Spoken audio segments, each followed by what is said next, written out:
Quem é o menino de Isaías 9?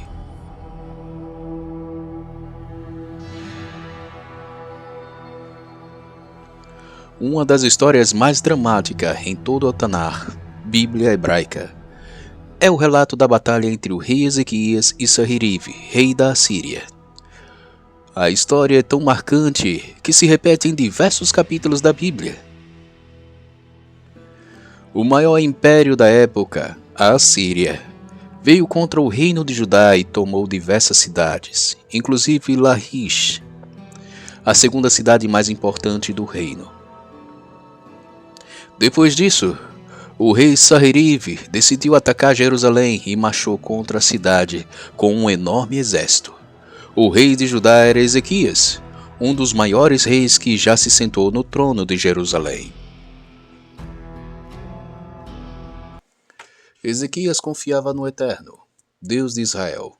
Nunca houve ninguém como ele entre todos os reis de Judá, nem antes e nem depois dele. Ele se apegou ao Eterno e não se afastou dele. Guardou seus mandamentos, os quais o Eterno tinha dado a Moisés. O Eterno estava com ele. Era bem-sucedido em tudo o que fazia.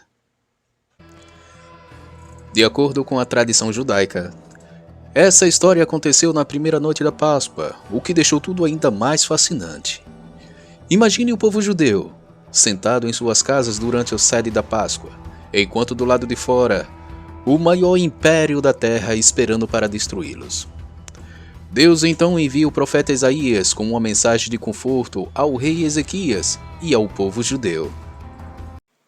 Assim diz o Eterno: não tenha medo das palavras que você ouviu, das blasfêmias que os servos do rei da Síria lançaram contra mim. Ouça, eu farei tomar a decisão de retornar ao seu próprio país, quando ele ouvir certas notícias, e lá o farei morrer à espada.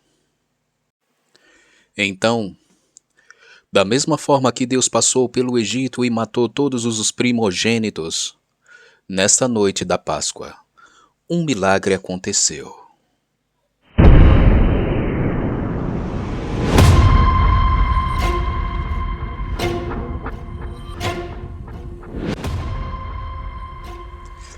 Naquela noite, o anjo do Eterno saiu e matou 185.000 homens no acampamento assírio. Quando o povo se levantou na manhã seguinte, o lugar estava repleto de cadáveres. Assim, Sanherive, rei da Síria, desmontou o acampamento e foi embora. Voltou para Nínive e lá ficou. Certo dia, enquanto ele estava adorando no templo do seu deus Nimrod, seu filho Adramaleque e Zeretzet mataram a espada e fugiram para a terra de Ararat. Seu filho Asarhadon foi o seu sucessor. É interessante saber que o historiador grego Heródoto, ao escrever sobre a história do Egito, relata que uma praga de ratos atacou o exército de Sanherive a caminho do Egito, forçando-o a voltar para casa. Lembre-se que Jerusalém fica bem a caminho entre a Síria e o Egito. Em honra a isso, os egípcios colocaram uma estátua de Cetros com um rato na mão do templo de Vulcã.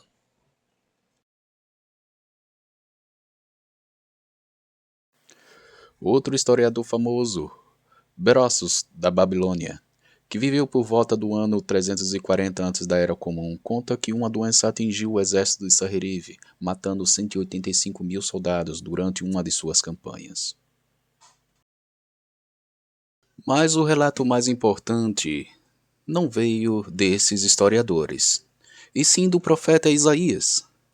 Ele dedica o capítulo 9 e 10, assim como o capítulo 36 e 37, para nos contar esta história. Aqui começa nossa disputa contra os missionários.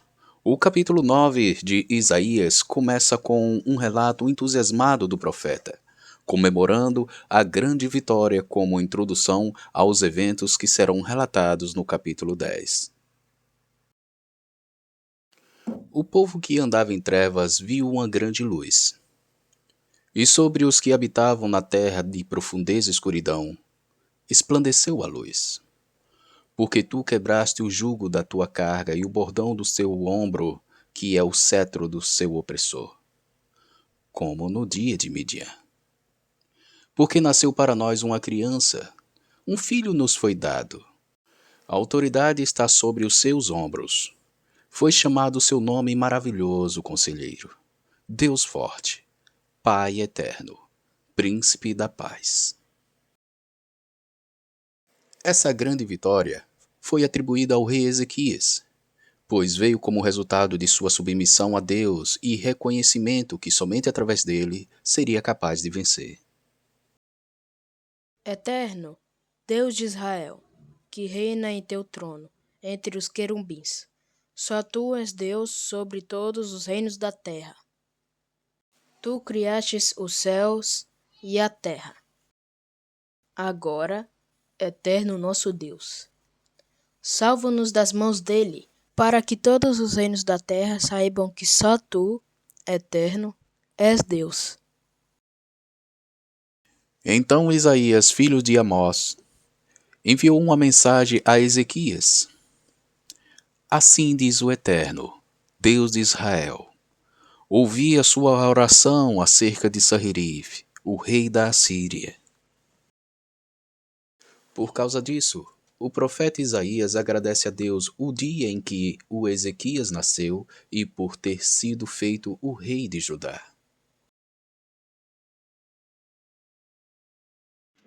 Seu nome foi chamado Ezequias.